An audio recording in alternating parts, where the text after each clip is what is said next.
Sabbath. Last Sabbath of 2019, and God willing, we will enter into another year within a few days, okay, from now. God is so gracious, He has led us marvelously. We are on the 13th Sabbath. Days are absolutely moving so swift and fine. And we are here on another Sabbath, and I hope the Lord, in His own infinite mercy, will help each one of us as we experience the Lord and Savior Jesus Christ as we read His Word. Seeing the big picture is our mission report. It's the story about a family of 5. So came here every Sabbath. Okay. So a Seventh-day Adventist compound in South Sudan, capital Juba, to ask for food. Every Sabbath they should come and ask for food.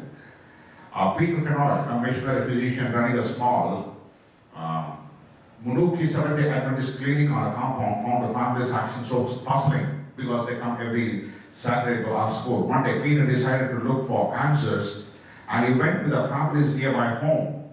When he saw, shocked him. The father, mother, 2 daughters and son were taking turns eating. The father and son would eat one day, and the mother and daughter would eat another day. Peter, a native of Argentina, returned to the compound and shared his discovery with his wife, Natasha, who was born in South Ossetia, part of the former Soviet Union. We are focusing only on what we are doing, medical work, and forgetting the people around us who need something else. He told her, medical work is a good thing, but the community needs something else: clean water, food, mosquito nets, and containers for carrying waters. After praying, Peter decided to write a $150,000 proposal for the Adventist Development Relief Agency, world headquarters in the United States. He had never written a project proposal before, but ARDRA embraced it and covered its budget in a short time. And then this was happened. It was 2005. Months before the peace agreement ended, a festering armed conflict. A small clinic expanded its service to offer food and non-food items, water, sanitation, and emergency assistance in a single year. The project funding skyrocketed from $150,000 to $2 million. I was surprised. Peter said, I realized that focus on people and looking to meet their needs can develop a project and help others. Peter's life changed drastically. ARDRA sent him to Andrews University in the U.S. state of Michigan to earn a master's degree in international development. Then he worked for a number of aid agencies, including ARDRA, Danish Refugee Council, World Vision, UNICEF in Jordan, Lebanon, Bolivia, and all the other places. But everything started with one small thing, a desire to understand why a family was asking for food every day. My whole life was focused on health before. I didn't realize that there was something beyond the consulting room. Peter 39 said in an interview at River Plate Adventist University at Armator, and sent missionaries like him around the world. Don't just focus on what you have and what you are supposed to do, said Peter left. Seek to understand what people really need, and then you can offer a better and a more Christ-like response. Is that meaningful? We don't know how many in this world are needing. But the question that I always ask as a pastor is, am I able to meet the needs of the people? Not completely to the extent what I can do. Might be finances and things like that, but whatever the need can be done. The need of the people. And the Lord in His own infinite mercy can use each one of us to see the person who is in need. And we could be a source of inspiration and help. And that's the mission report. Amen? Let's get into the last part of the lesson of this quarter. Lesson 30, we are the 13th Sabbath. It talks about the leaders in Israel. Do we need leaders? Why? Why do we need leaders? We all are leaders in our own self. Why do we need assistance from somebody? Really leaders. Maybe not necessary, right? No. Not necessary. We don't need a leader. Oh yeah. Okay then. Especially in the spiritual upliftment and growth, we don't really need a leader. But of course, we belong to a church, and so it is structured in such a way your president and all this. Okay, let us define who is a leader. One who leads the who leads the people is a leader. What is another definition of a church leadership is all about? When you talk about church leadership, it is talking about confining to a church like HopeSide. Or when you talk about church, are we talking about the global church? Or when we talk about church, it is simply connecting like you and me. We are the church. If that's the case, where did the leadership start? With Moses. Huh? I would say it started with Moses. I don't know. Where do you think so leadership started? Maybe it's Adam. Huh? Maybe it's Adam. The saying is okay. Yes, sister? You had something? Adam? Oh, he became the leader for what? To lead the animals? I know. Yeah, but the thing is, leadership started, don't you forget this one. Leadership started in heaven itself. Does that make sense? Lucifer was made a special angel to lead the other angels, right? And you take the example from there. And Sister Amura, I want to ask the question now. Do we need leaders? Do we need leaders? Suppose in case if we say that we don't need leaders, why did God appoint a person who had to lead? He would have taken the upper hand in leading the whole. Was it necessary for God to create a person like Lucifer and say, you take care of this business? Delegating responsibility is God's way of dealing with his children. Either you take in heaven, either you take on this earth, either you take during the time of Moses, either you take even Adam as you told about. Designating responsibility is part of God's plan. That makes sense? Whether we like it or not, whether we are interested or not, and that is the way how God has designed. Does it make sense? You take anything for that matter, even in heaven, there are cherubims, there are seraphims, and all those angels have a different responsibility. Jesus has a different responsibility. God the Father has a different responsibility. The Holy Spirit has a different responsibility. When you get married, and the Bible says husband is the head of the home. When the children of Israel were supposed to come, God raised thousands of years ago before they could be able to raise Moses. And he said, okay, I have a plan for the children of Israel. Aaron was planned. The 12 disciples were planned. And you take the 12 disciples that had a unique experiences when they had to go and preach the gospel. Not everybody was just the same. And even in the first century, you'll be able to find that when you talk about leadership, when the numbers started increasing, what did they do? They started bifurcating elders, deacons. How did it come? Through the Holy Spirit. So wherever we go, we need a leader. How much ever we know about it, but we need a leader. You take a church, we have physicians, we have doctors, we have highly influential psychologists, we have everybody, but still, pastor becomes a leader. Even though he is a bachelor degree person, and still he becomes a spiritual leader. Did you get my point? And everybody, however qualified they are, they always humbly come. And what? To listen. Why is this designation?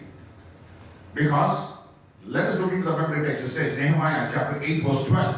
And it says, and all the people went their way to eat and drink, to send portions and rejoice greatly because they understood the words that were declared to them. What was the word declared to them? During the time of Ezra and Nehemiah? God was so gracious, like for example, before getting into that one, the children of Israel rejected leaders every time. When was the first time the children of Israel rejected the leader? Moses and Aaron. Huh? Moses and Aaron, when they came to say that we are going to deliver you all, but they didn't believe, they rejected them. Okay, so. They rejected Pharaoh first. Yes? They rejected Pharaoh. They rejected? Pharaoh. A Pharaoh, forget about that. If you have to go to the biblical accounts, the one thing comes to my mind that when God said, we don't want a leader. You know what was it? Any guesses? Okay, I will give a clue. Yes, sister. Give a clue. Huh? Oh, yeah. He says, we don't want a leader, directly or indirectly, but we need a king, they said. Children of Israel. Okay. Oh, well, why did they want a person like Elijah or Elijah and things like that? Because they were surrounded by all the kings and the other heathen nations. They all had a king. So they wanted to be like that. That's why they were. If I have to put another thing, they didn't want a spiritual leader.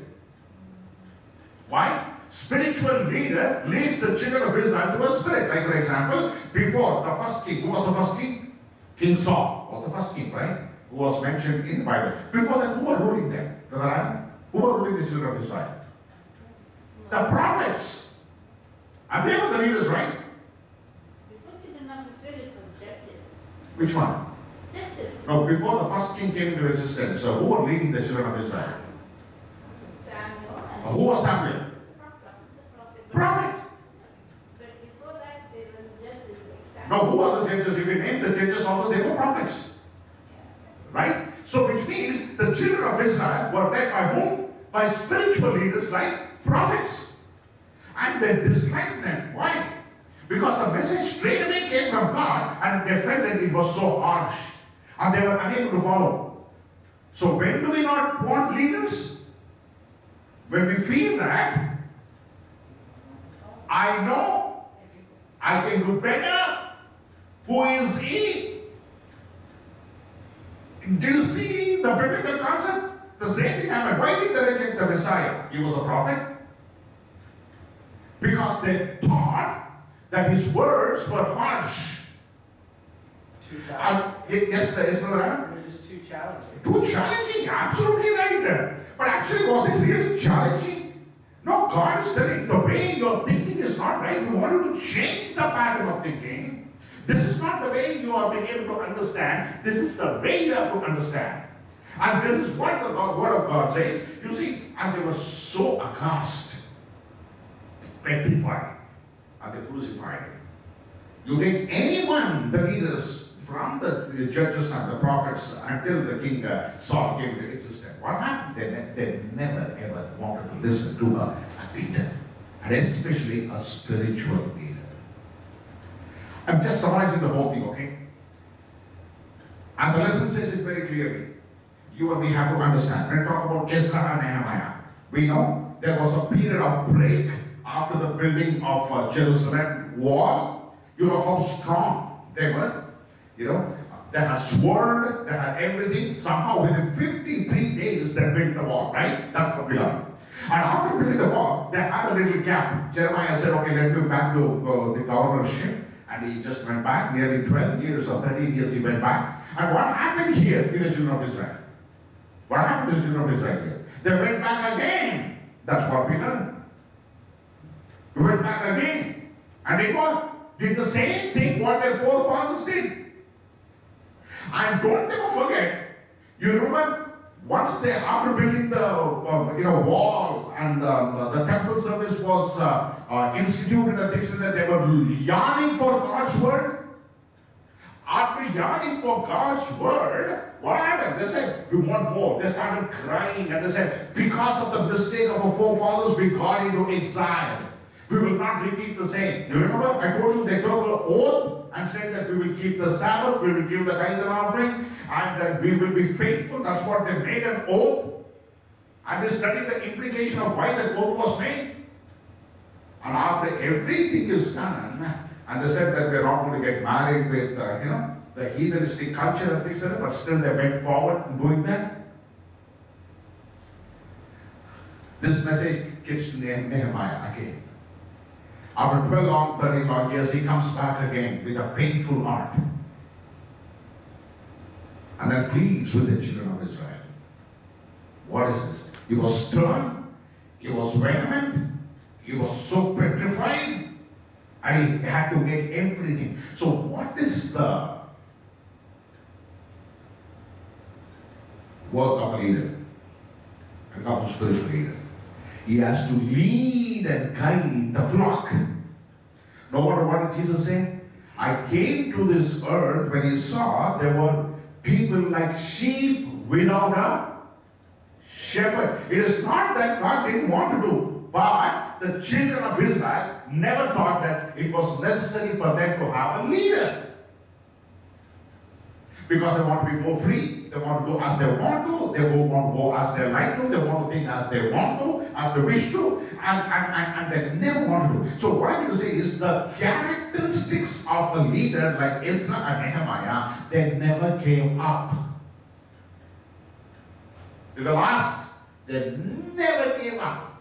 They came back again. And what did they do? If you have to look into the Sabbath school lesson here, a very implicated thought. Okay, this will be given here. Okay, on Sunday's lesson, the influence of a leader. And we have nearly 5 of them. If you have read the Sabbath school lesson, we're talking about a person called Rehoboam. How many of you heard about Rehoboam? Solomon's son. Okay, Solomon's son.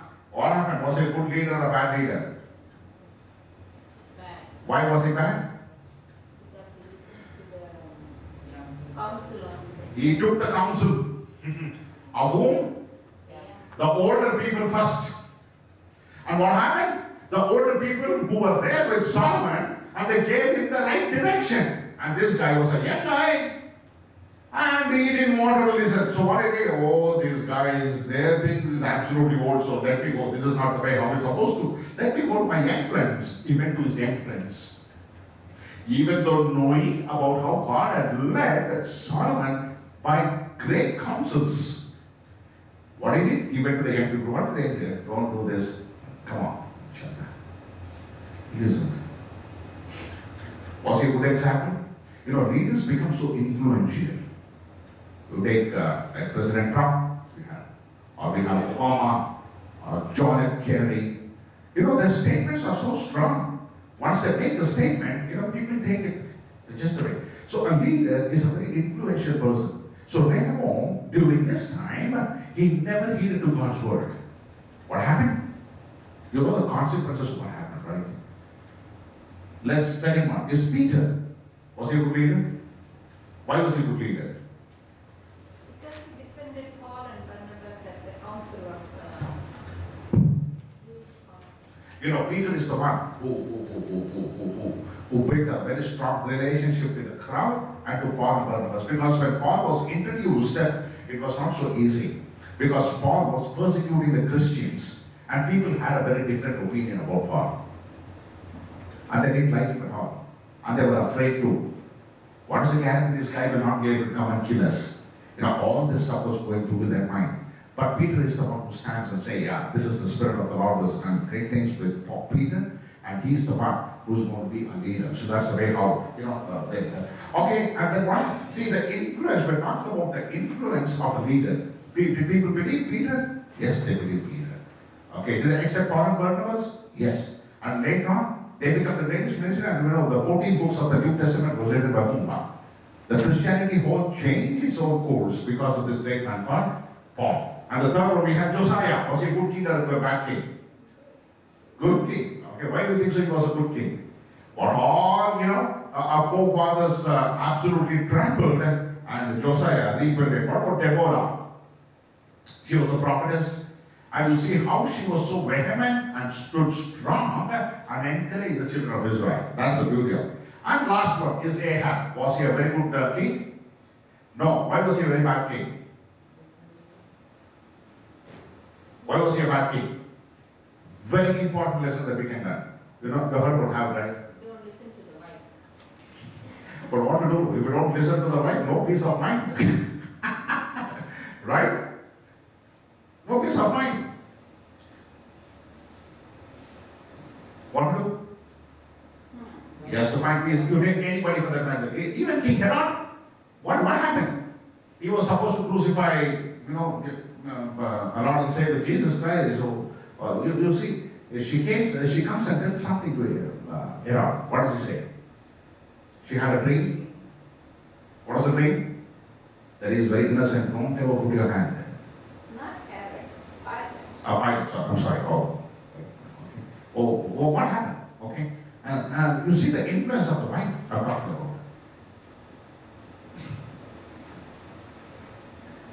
Jezebel, the whole kingdoms have been absolutely faltered and come down because of a woman.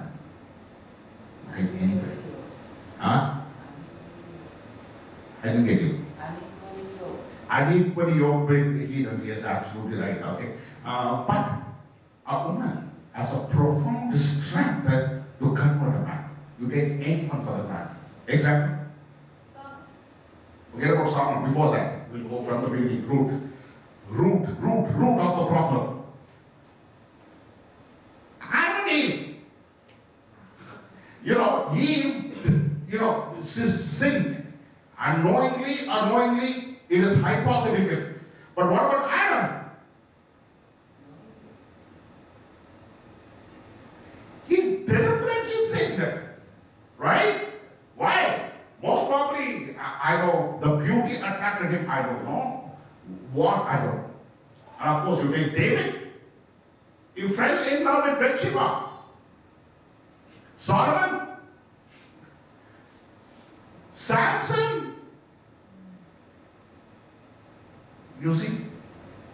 So being a leader, you have to take the moral responsibility of leading. If the leader is not being able to judiciously think, or if he is trying to make an emotional way of statements or whatever it is in his life, you see the consequences what happen. It is not only becoming the head of the family is important.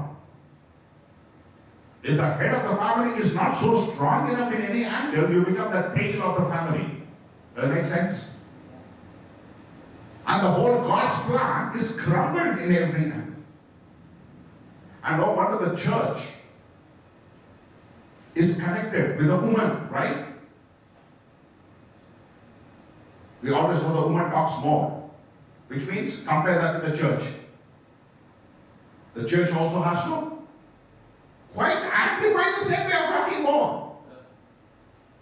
So what happens? What is God telling? When the Lord is in his holy temple, now who is the head there now? Christ. So, as a church, we have to know our limitations and respect the head. Many times the church thinks we know the better. What happened when Jesus came down to this earth? What did he do? He saw the whole church being crumbled in every angle. And he was willing, he dared enough, and he said, you break this temple, in 3 days I will build it. And the Jerusalem, once found the glory of God, was destroyed by God's plan itself. Don't ever forget. So the same thing happens with the church or with a family. Does that make sense? How influenced we can become as leaders. Now, who is the leader? Every individual was born on this earth is a leader in one way or the other. Right?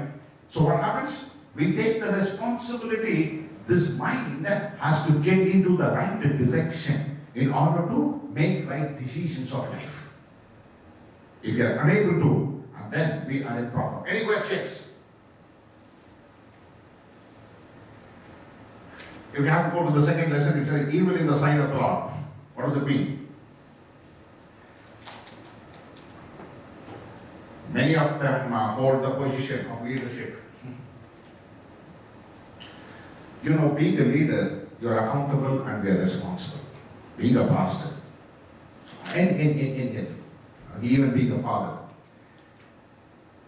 when we take the responsibility and comes with accountability, and if you and I are not deliberate in what we say and do, that will impact. If I'm a father, not take the responsibility and accountability and do as a right, that impacts my children. The wife who is supposed to respect me, the person who is supposed to respect me, when will she respect? Most probably, if I respect my God, if I'm a prayerful guy, don't you think so my wife will certainly be able to be a part of me? Because the husbands are called as the Levite or the priest of the family. The same thing with the leadership in the church. If that person is prayerfully, what did Israel do? What did Nehemiah do? When there was a problem in the children of Israel camp, what did they do? What did they do? The first thing, Nehemiah. You know, Ezra and Nehemiah had entirely different characteristic personality.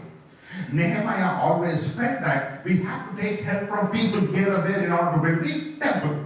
What did Ezra do? Why should we take help from others? Why can't we rely upon God? Now, who is right, who is wrong? Did you get my question? Did you get my question? Nehemiah was thinking, in order to build the temple, you need a lot of tools. For that, we have to ask people. Unless you ask people, you will not be able to get things done, right? Okay. And then they all corrected. You know, but what Ezra thought? Why should we go to people and ask them? God is there, and if He is building the temple, He should be able to provide. Now, who is right and who is wrong? Think about it. Who is right and who is wrong? Are both wrong? If that situation comes to us,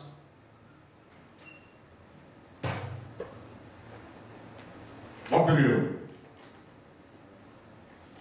Even though the approaches were different, both met the cause. Both were right in their own way. You know, when the children of Israel were going astray, you know what did Israel do? He knelt down and he fasted, he tore his cloak and started praying. But what did Nehemiah do? Pulled their hair. Fellow, you're doing this way, this is not right. Most probably a slap also. And beat them up. He said, you should not be able to do this. Sometimes, in leadership, these two qualities plays an important role. Does it make sense? We're talking about leadership. You depend on God for some things, and for some things you have to take action. There's no option. And that's what, okay, it is talking about in, okay. So when evil is in the sight of the Lord, what happens? As a leader, you and I have a responsibility in correcting. More specifically, our character and dedication to Christ make a difference to those with whom we interact. So spiritual leaders influence others either towards God if they themselves see God, or towards evil if they do not. So if a leader is an evil-minded personality, the flock will automatically be led to evil transactions. If a leader is spiritually sound and connected with Christ, he will lead the church in the right direction. Simple phenomenon.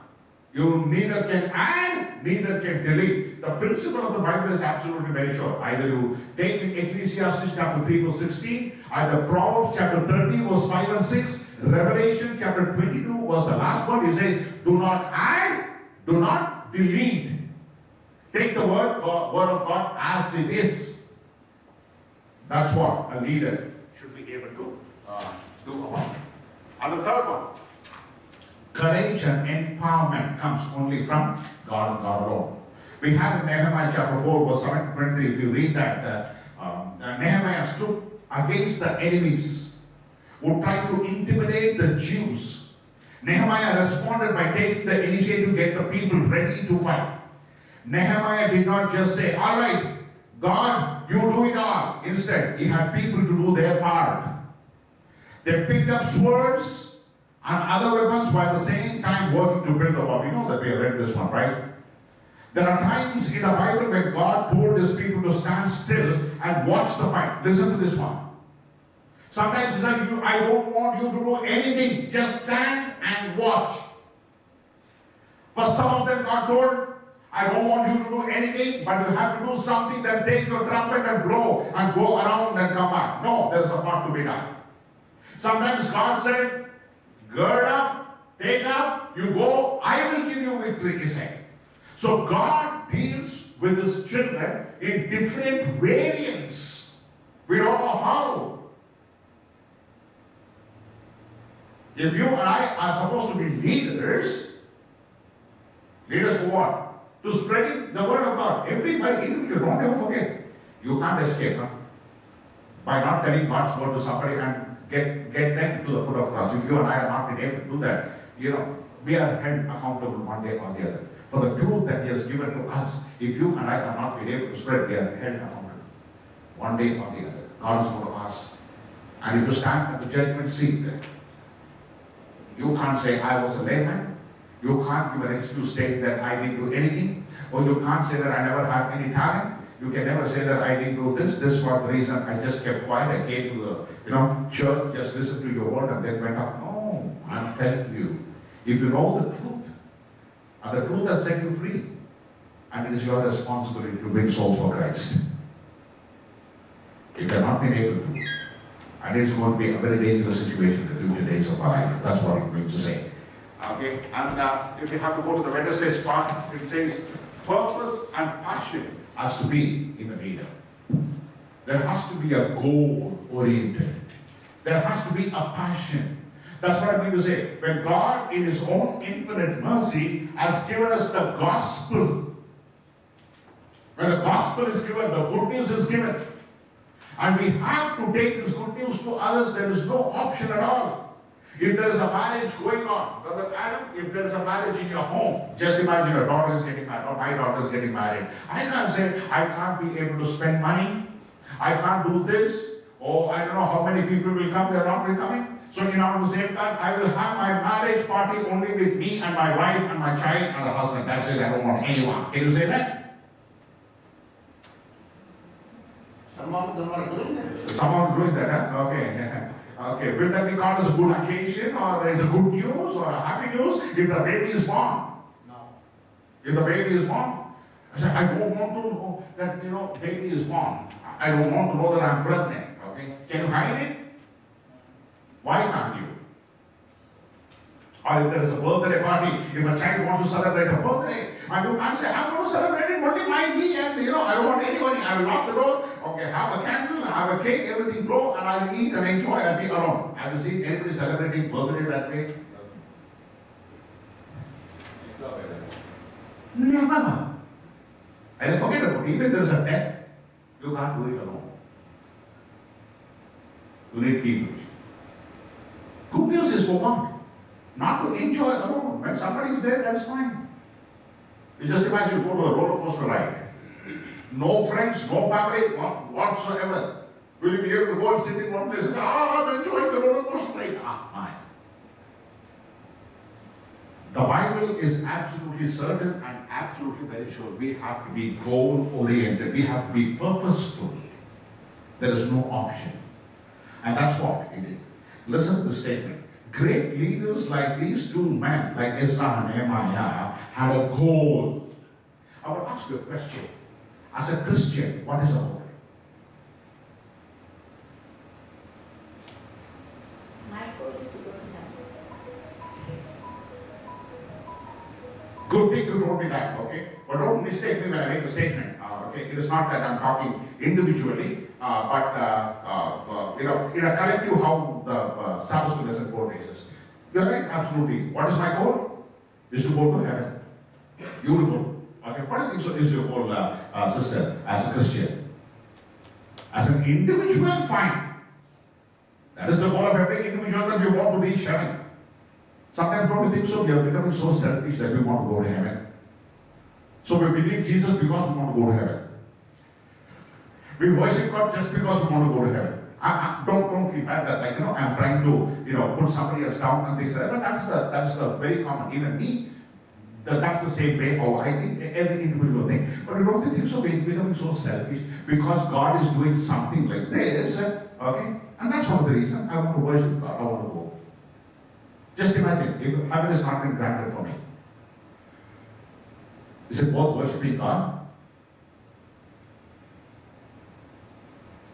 If God doesn't promise heaven, is it worth worshiping God?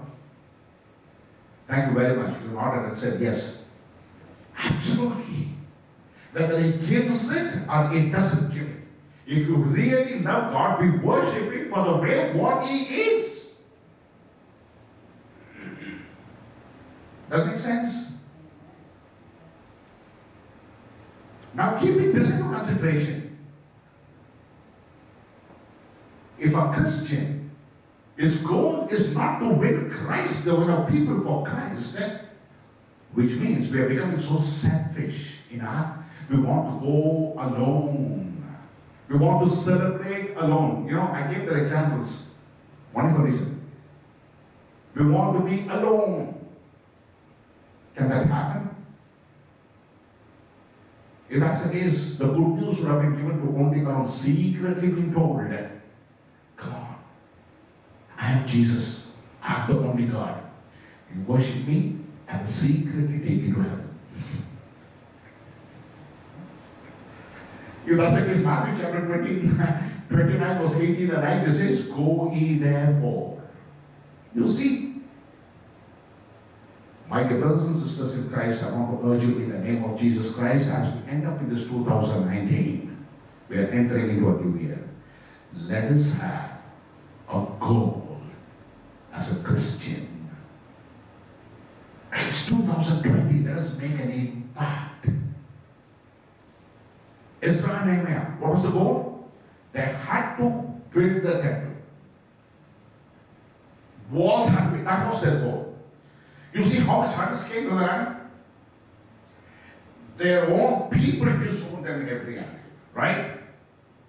They were not cooperating. They had Cold War, they had Civil War, they had others coming up, distress, disappointment. They broke the law, did everything during the course of time. A lot of things happened.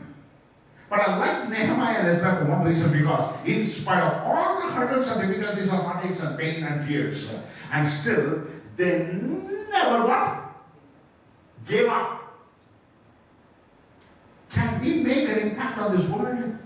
When these two people made impact on these millions of people who are the children of Israel, if you and I are given that opportunity, take the 12 disciples, they were nothing. They were absolutely zero. No good frame of mind. They were fearful. They were hesitant. They did everything. But just imagine, after the Pentecost, what happened?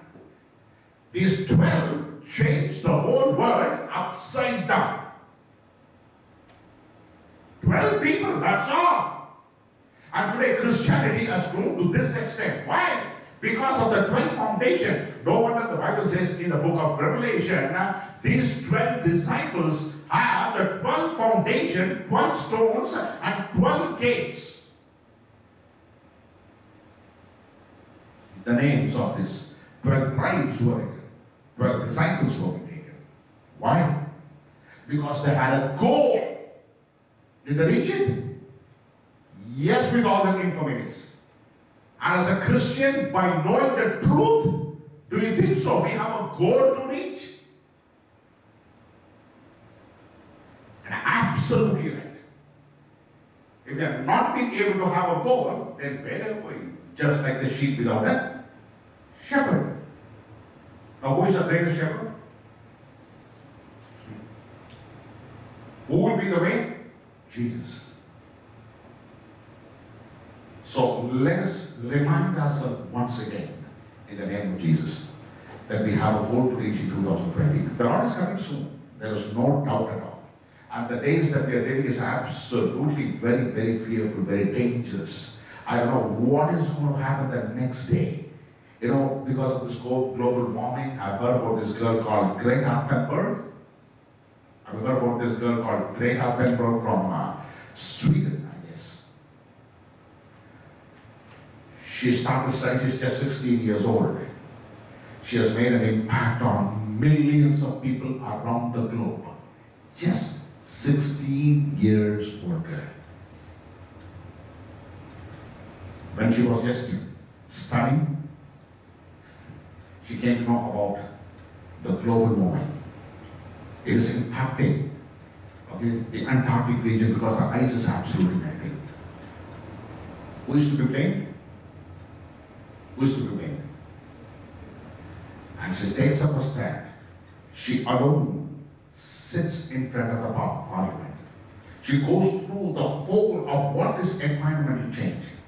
Later on, she comes to know, within 7 years from now, according to the scientific study, the whole globe is going to change completely. if it is not curbed now. Poisonous gases are what getting to, and every individual born on this earth is at risk. She comes to know. Now who will take the stand? Who is supposed to take the stand? The government is supposed to take the stand. In every state, in every country. Nobody is. Why? Because industrialization is so much. Without the industry, you can't survive. Without the manufacturing of cars, you can't. Without flying in an airplane, you can't be able to do. So how can you curb the environmental changes to be curbed in every area? There is no way. Even though there are multiple times of talking and speaking and a lot of things, but still, nobody is able to make a change. Because why? If all this comes down, the economy comes down. If the economy comes down, the global market is down. If the global market is down, the whole thing crashes. When everything crashes, okay, what happens? Sustenance of life will be absolutely difficult. That is one part of the story. The other part of the story, you try to increase this one, the whole earth is going to be destroyed. And this girl, at the age of 16, she starts making an impact. And millions and millions and millions and millions of people are following this girl and saying, yeah, this is the reality. If today, if you and I will not be able to take responsibility, the whole earth will be dead and gone. What makes the 16 years old girl to stand firm for this global warming? Because she knows the reality of what is going to happen. I want to ask you a question. We are living in these very last days. Do we know the spiritual reality the world is going to last for only for a few days? You know the good news has to be spread to many people. If the 16 years old girl, as an environmentalist, doesn't know anything, gave up everything. She gave up her studies. She doesn't travel in flights. She doesn't travel in anything. She wears only what is supposed to. She buys only what she's supposed to. She's leading by an example. Greta Thunberg. If the person is in the world and be able to make an impact for millions of people, and you and I know the real God, Jesus Christ, who died on the cross of Calvary, what impact can we be able to make in the spiritual world? God is calling you and me to be Noahs of this 21st century. Can we make an impact in our own way to spread the good news, to draw million souls to sleep? That's the part of the lesson. Any questions?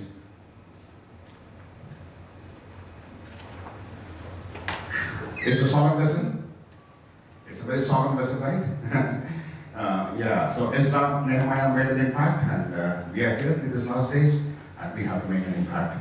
And let us take up the challenge in this 2020 that we will make sure that we will go and spread His word. And certainly, through our lives, many more souls might have an opportunity to see Jesus. Any questions you have? They cover quite. I asked you what it is because you study very well. I like that very much. You know, study and calm mind. That's a good one. So let's collect our offering today, and we'll end up. Meanwhile, if you have any questions, you can be influenced. Or you want to contribute, you can contribute anything that you have. You can add or delete whatever I said.